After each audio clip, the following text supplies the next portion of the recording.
Thanks for tuning in to this week's installment of Ask a Yoga Question. Ask a Yoga Question is a series on my blog, yogabycandace.com, where I answer questions from readers. The first question. I just started yoga a few months ago with your videos. They're great, but I think I've done something wrong as I have pain in both of my shoulders. My self-diagnosis says it may be pulled bicep tendons, maybe due to poor Chaturanga form. Have you heard of this, and do you have suggestions for 1, how to heal, and 2, what I can do in the meantime? I can't say for sure what's causing your shoulder pain. However, I do know that Chaturanga is really challenging, and if you've only been practicing for a few months, it is likely that you're doing it wrong. So I just want to take a moment to go over Chaturanga.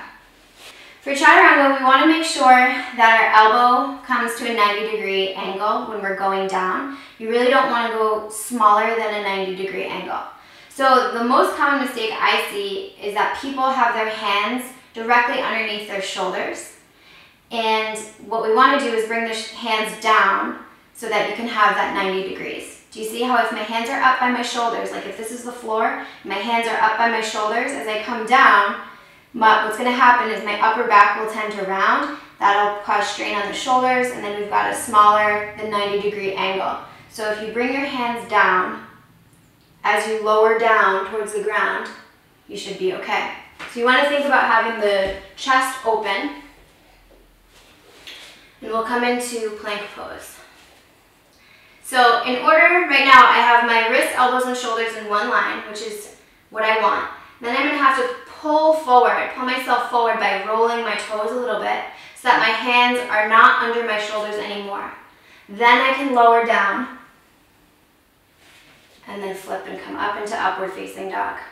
What you don't want to do is have the wrists, elbows, and shoulders in one line and then just go down like this, because my upper back rounds, my butt sticks up, and my shoulders come out of alignment. So give that a try when you're healthy. And if you're still feeling pain in your arm, I would just rest, take a break from Chaturanga, maybe from all yoga in general, or do a restorative practice until you feel better. Question 2. I want to do crow pose and headstand, but I'm afraid of falling and cracking my neck. How did you overcome this fear, and what do you suggest? I once went to a master class for arm balances, and the instructor said one of the most powerful things you can do is to face your fear. So you know that your fear is that you're going to crack your neck in these poses. Here's how we can avoid doing that. For crow pose, the drishti is out in front and down on the ground, not straight down in front of you. When we have our peripheral vision opened up and you are able to focus on the one thing out in front, your balance will be more stable.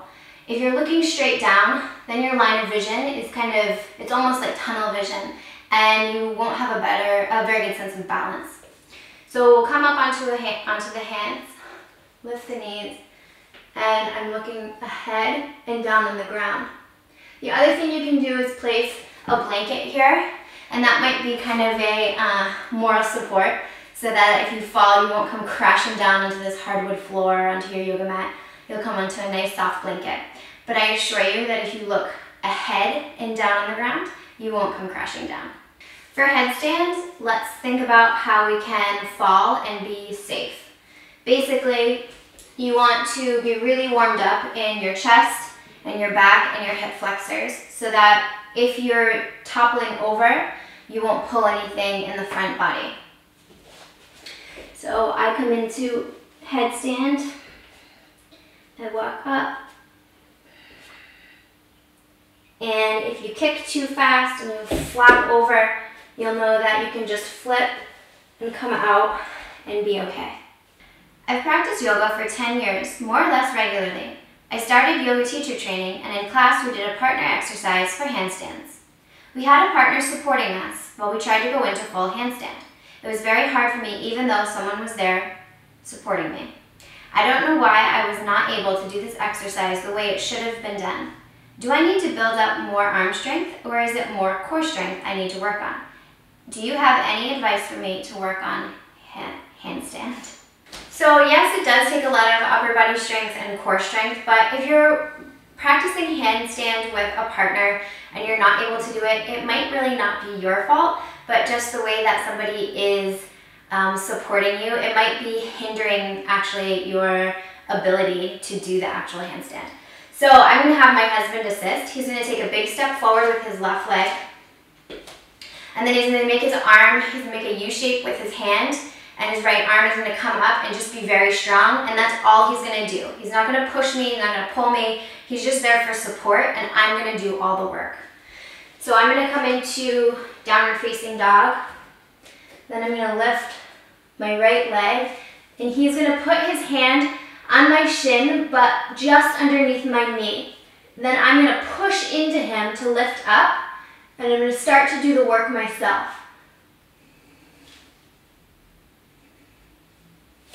When I'm ready to come down, I'll go right into child's pose. So that's a nice way that you can practice with a partner, and you're actually doing the work, so their insecurities or their strength or lack of strength isn't really impacting you. They're just there holding you, being a support, and you're able to find your balance and sense of stability in that pose.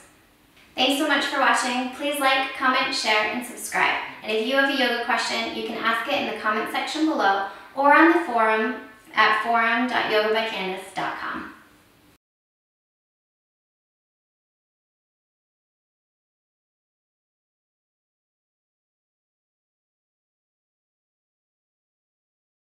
Was holding my legs and supporting me.